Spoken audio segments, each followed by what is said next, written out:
organizations in the United States and around the world. There were a number of affinity events.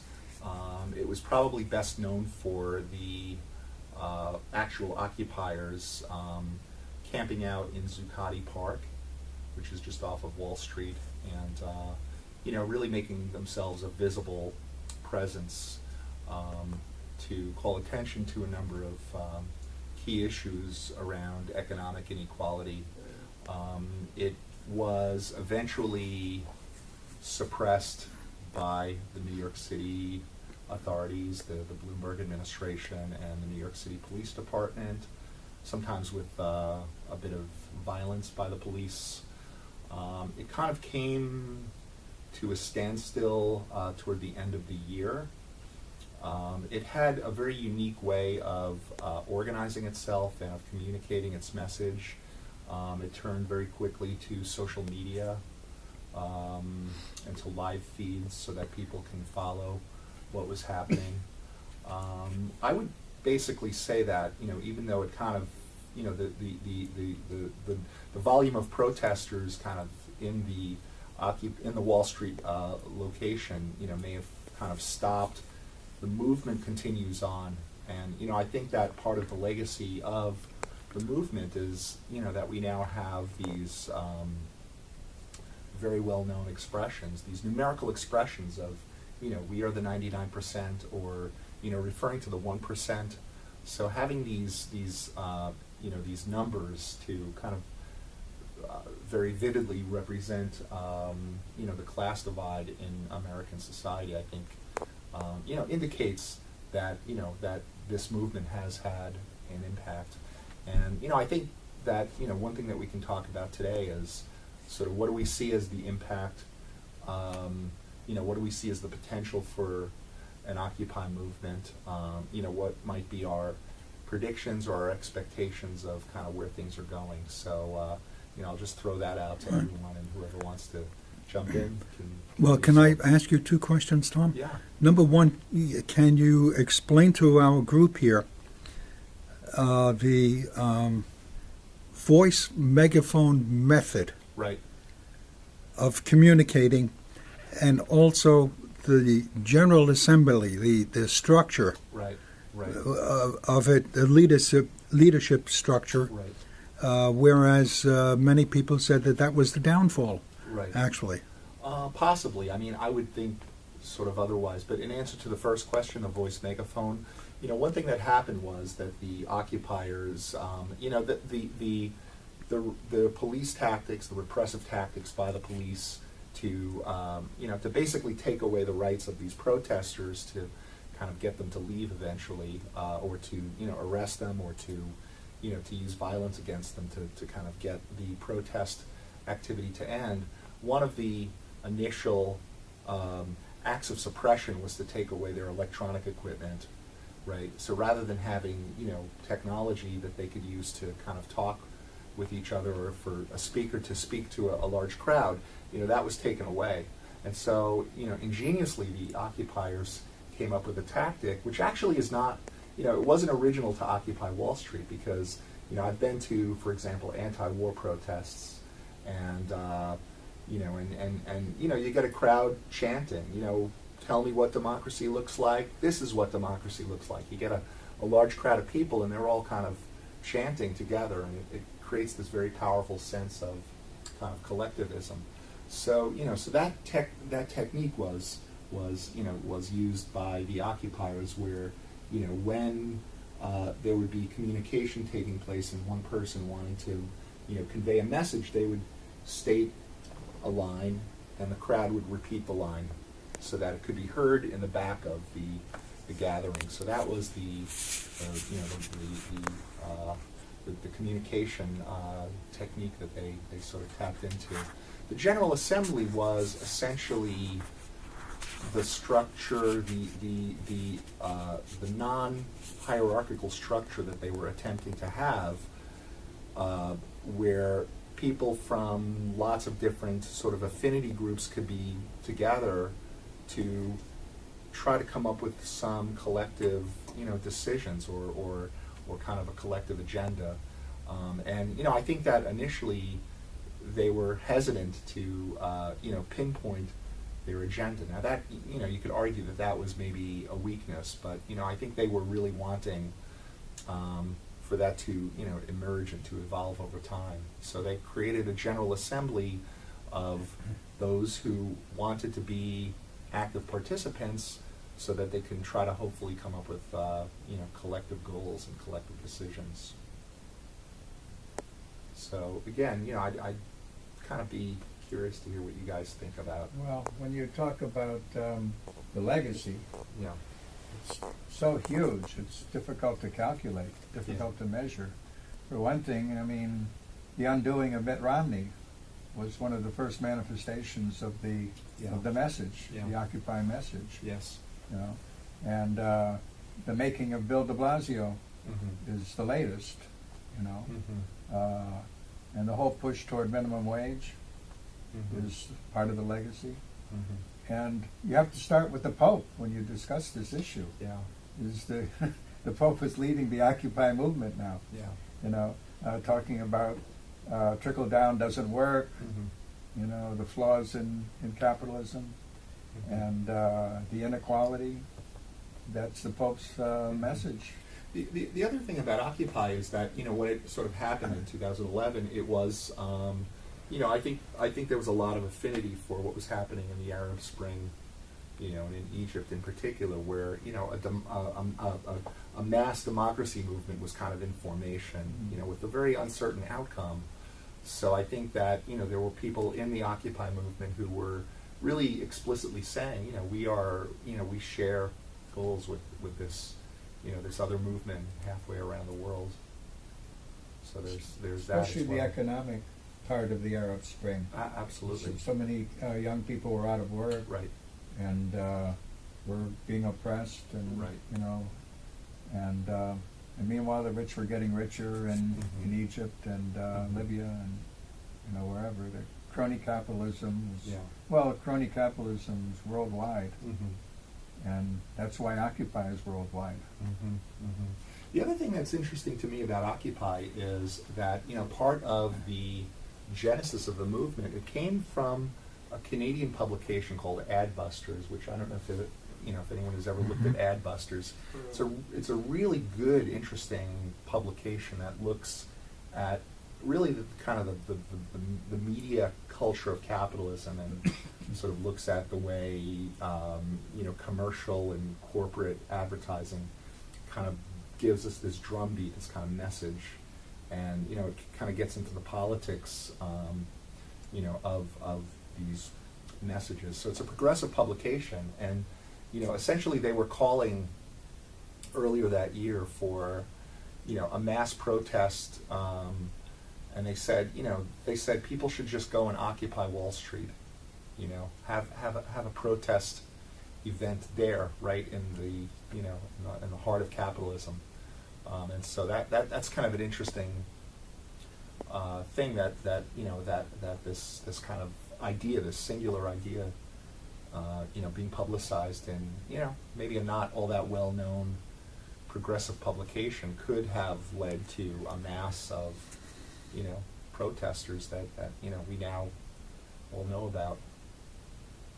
So. Well, the wealth gap is very real. I mean, Occupy is an expression of that. Yeah. But situation is very real and very dangerous, and a real threat to capitalism. Yeah, we have the highest level of inequality since before the Great Depression right now, and that is an economic fact, right? That's an undeniable economic fact. I'm also, this morning I was reading about the union vote in Tennessee at the VW plant, and it was defeated by a really small margin. Did you know that? The auto workers were sort of deciding on whether or not to join the UAW to be It's represented. Volkswagen? The Volkswagen Mm-hmm. manufacturing plant in Tennessee. Right. Volkswagen themselves said that we're okay if you guys want to form a union. We'll we can deal with that. That's very much the German model. I mean, Yeah. in Germany, I guess the basically what exactly they call their trade union council. This goes back to basically the Bismarck years in that country. That basically the Social Democratic Party in Germany, kind of the way that basically they got some level of support from basically from that labor from organized labor in that country for sort of German imperial aims was to integrate certain components of their leadership structure into the corporate managerial structure of major firms. And basically whole aspects of that, the presence of basically of labor unions, almost regardless of ideological affiliation, is something which was very much built in to the sort of to the corporate law and sort of general social administration structure of. I think not just in Germany, but in other parts of Europe and even in the Pacific, but particularly countries like Japan and to a lesser extent South Korea. But in the United States, that was just never the case. Right. I'm going to stop there and try not to run off topic. Right. No, I agree, and I think labor politics or union politics in this country is ideological, and I think it was in this vote because one thing that was happening was the state Republicans, including in a very high-profile way, Senator Bob Corker, Republican senator from the state of Tennessee, was in a very high-profile way doing a lot of union bashing and saying that, if the workers vote for this union, this business may not come to our state, even though that was not true. So, some people obviously got that twisted message. So, but again, this all I think ties into this larger theme of the grand class divide. Well, I guess speaking basically of Occupy, what was I think most basically intriguing, and I think a lot of the sort of general uprisings of 2011 that basically that you had was that this was an uprising which took place outside of the sort of established liberal labor coalition, and really basically were kind of demonstrations event which took place in cities with basically perhaps not necessarily in basically New York City where the mayor may have been independent in some jurisdictions, but generally within urban areas which were traditionally Democratic Party controlled. And you got to see, I think, basically in that the ability, basically for people to organize in just how little of a disparity there was in his sort of institutional response to people basically challenging a set of basically unfulfilled promises and sort of real crisis situations not dealt with. That really made a lot of these sort of dimes worth of difference arguments no longer really tenable to maintain. And what you saw in the particular way which basically which organized labor and sort of liberal coalitions, basically the kind of more established sections responded to this. They were initially, antagonistic, and then sort of moved to sort of co-opt various basically aspects of the message and translate it to 2012. Even basically campaigns. That there is basically, pardon me, and that's really more basically I guess a historical thing to be aware of. But I think we've reached over the last 6 years. Okay, let me help you with a question. Sure. What is your impression about all these movements? how many times you hear angry voices, just angry voices, without any constructive input. And I lived in Africa, I lived in the Middle East, I lived in Europe, I know. The anger of some individuals in movements are practically the poison, because it takes away all intellectual activities. Yes, there is, that's. But you need a lot And of... that is where we have to concentrate, to stop the voice that comes generated from anger and try to unite the people in a kind of forgiving manner. Take out a hatred and channel positive attitudes into these movements. The Occupy movement has showed positive attitudes. That's the question. Yeah. Positive, gentle reform movements. Where is it missing? Why is it missing in the campaign? First, The Republicans are giving, of course, a bad example, but the Occupy movement didn't give too many good examples in this aspect. I couldn't disagree more. I think the first aspect of the movement has to be anger, if you will, passion, if you will, to counter the Republican argument about class warfare. You know, you always have to counter that. So you have to stir up enough indignation and passion to counter that, to really get people. That's how movements start, you know, with this passion, you know, from the ground up. And that's what Occupy was all about. You know, there are these right-wing billionaires now, and I mean, it's reached a point of absurdity where they are, you know, comparing complaints about concentrated wealth to, you know, crystal knot. I mean, it's ridiculous and offensive, but that's kind of what they're doing. I mean, they're so, you know, they're being so defensive. So, you know, I don't know that we can necessarily control the emotion that kind of gets expressed in these kinds of situations. Well, good policies have to come out of it. And it's interesting how labor was very slow to embrace the Occupy movement, but then ultimately they did, and they joined the protest. And Obama was slow to embrace it too, but now all he talks about is income inequality. One thing that's interesting too about this is the you know, people have asked the question, you know, or they've tried to make the comparison of, you know, Occupy on the left and the Tea Party on the right, and have said things like, well, these are both populist movements, right, but from different sides of the political But spectrum. both with a lot of passion. A lot of passion and a lot of anger about kind of where things are right now, where the country is right now. What's interesting about that comparison, though, to me, is that, you know, the Tea Party really has been kind of usurped by the Republican Party, and I don't think they're necessarily the same thing, but I think there's a lot of overlap. Whereas with Occupy, I don't really, you know, with some exceptions. I mean, you know, Elizabeth Warren being an exception, maybe. Yeah. But, you know, I don't necessarily see a lot of overlap between the Occupy movement and the Democratic Party. You know, the Democratic Party is tied to, you know, kind of corporate capitalism.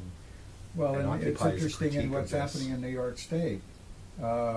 Is a fight for the soul of the Democratic Party, Yeah. embodied by Cuomo and Yeah. de Blasio. Cuomo Yes. on one side, de Blasio on the other. Good This is a comparison. fight for the soul of the Democratic Party. Yeah, I agree. How progressive it's going to be, or how centrist it's going to be. Mhm. You know?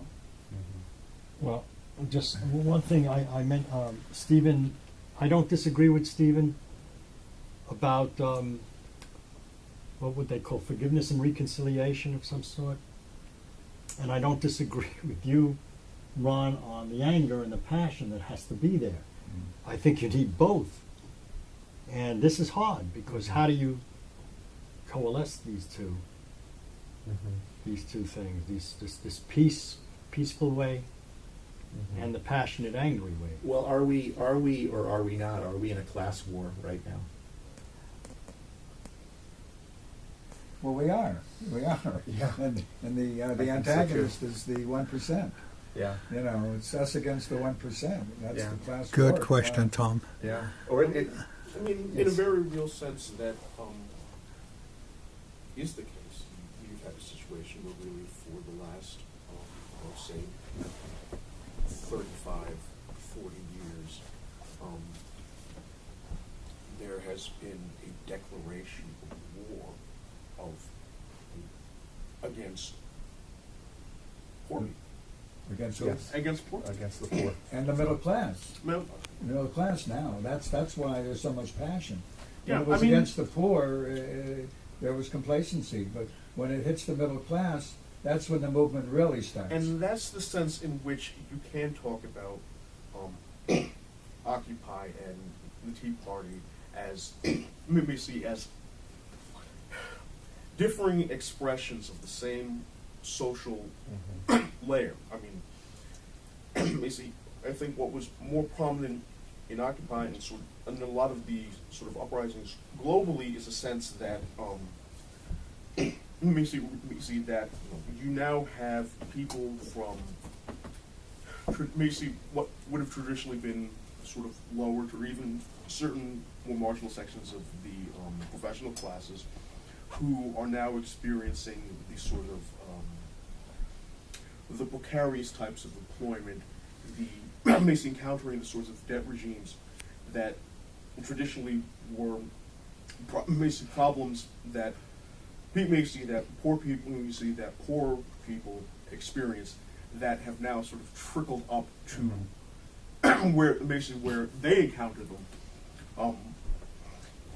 Amazing. I think with Occupy you see, and with your sort of other movements, the dictados in Spain, in Egypt, is that you have substantially younger populations, but with the Tea Party, I think on the one hand there was an enormous sort of astroturf component to the formation of those movements, but what they were able to do, to the extent that they could mask aspects of this, was appeal to an older generation of people who are basically finding that a lot of who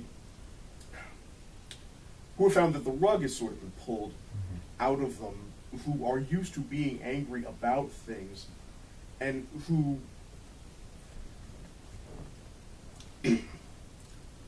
see what they expected or anticipated, a sort of world in which there were defined contributions to retirements or sort of equity in homes, usually in residences or sort of property taxes, etc. Is the expectations being undercut by is the seeming collapse of things or government intrusions, etc.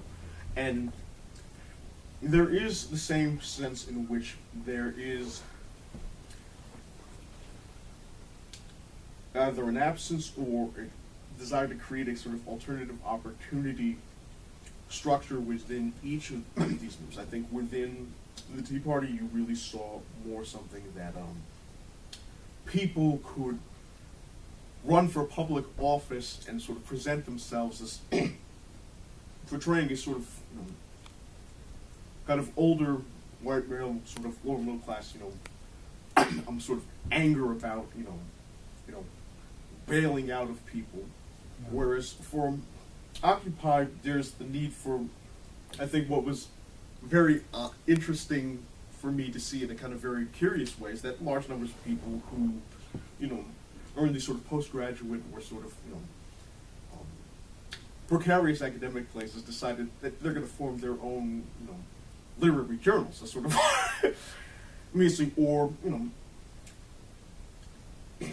or pursue,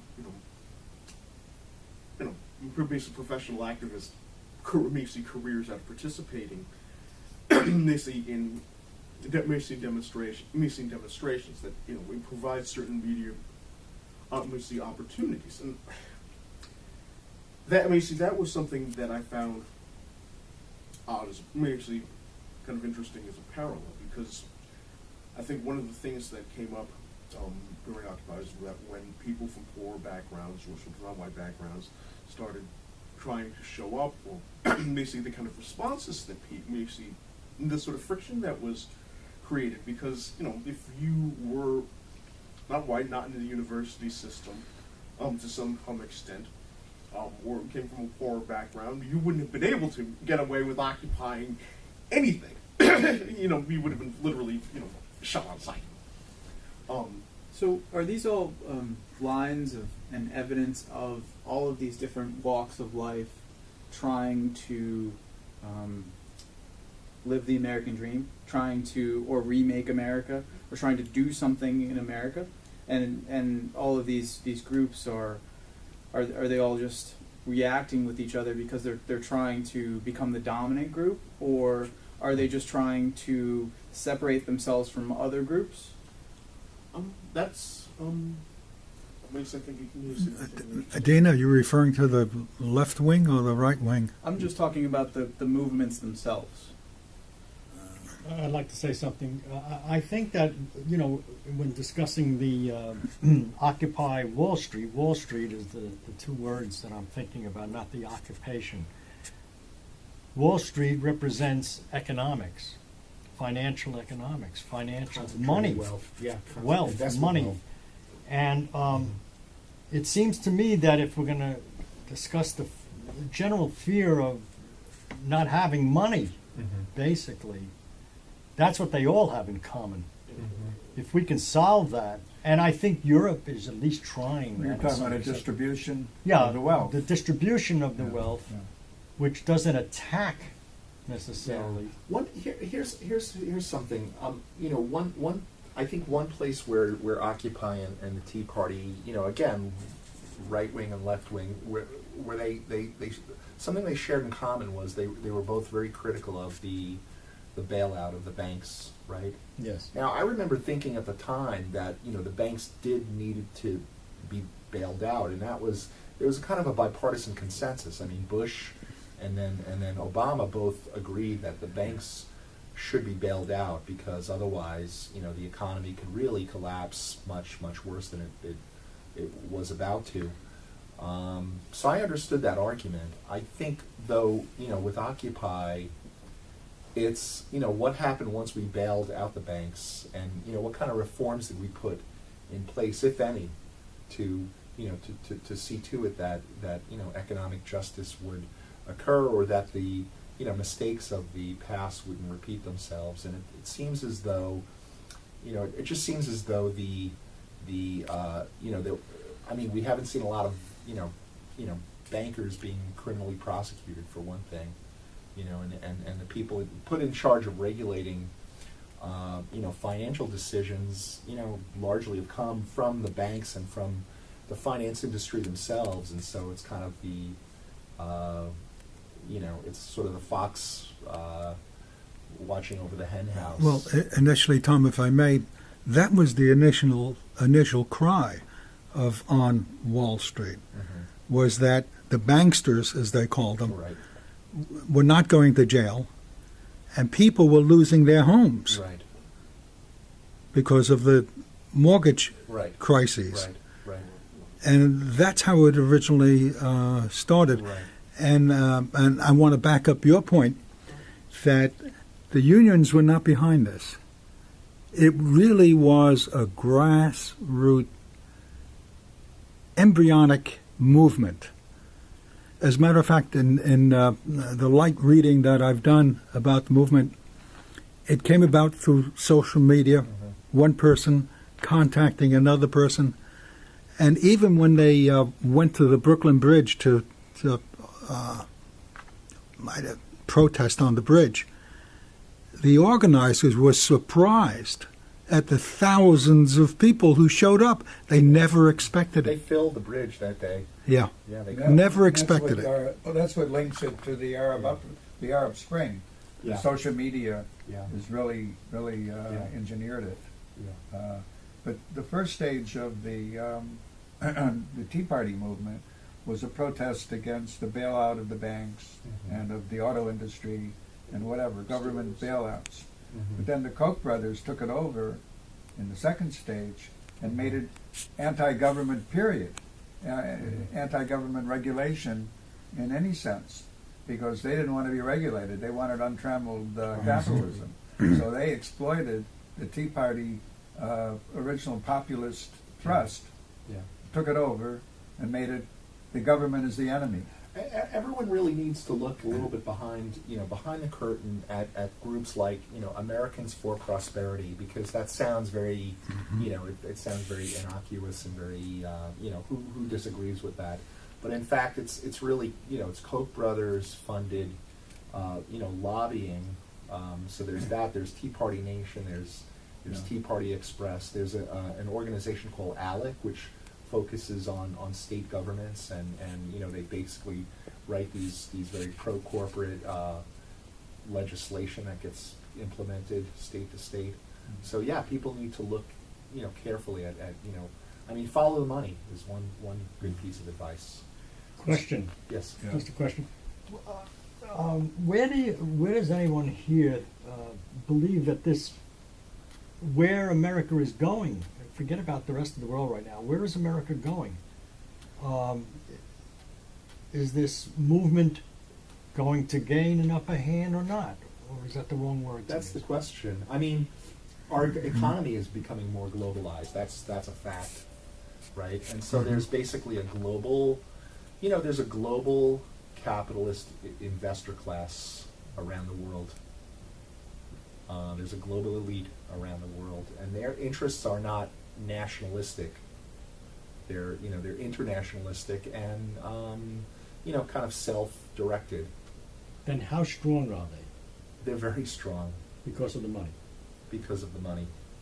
Wealth is power, And the money controls the politicians. and the money controls the politicians, especially in this country. So here's the next question: do you see this? I know there's a lot of gray involved, but is this good? Is this good for people?